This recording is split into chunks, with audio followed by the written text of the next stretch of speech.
कन्या खरीदला तोरे कह छियो एना कहियो हे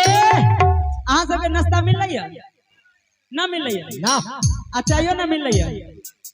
आयो तो अपने सब तो पढ़ल लिखल जरूर होबे हां हम जितने बाराती आयल है ना आहा सब बाराती के प्लेट पर नाम लिख देले छी अच्छा अच्छा आ जेकर नाम होत से अपने से नाश्ता कर ले कि तनी पढ़ला आ तनी पढ़ला प्लेटवा पर का लिखल बा तनी पढ़ला तनी पढ़ला प्लेटवा पर का लिखल बा तनी पढ़ला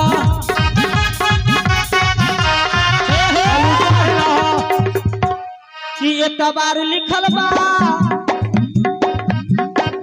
सोमवार लिखल बा हे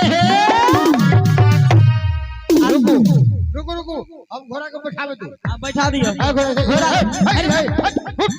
घोड़ा के पेट खराब की घोड़ा के पेट खराब है आयो बराती बाबू आई पर पढ़लिए ने केकर नाम लिखल है अही के नाम कि एतबार लिखल बा सोमवार लिखल बा हे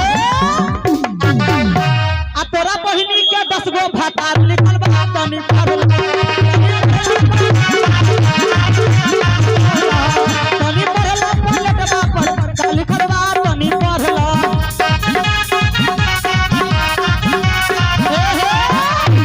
कितना दिन के भूखला रतिया साला गुलरा चुनी चुनी खाए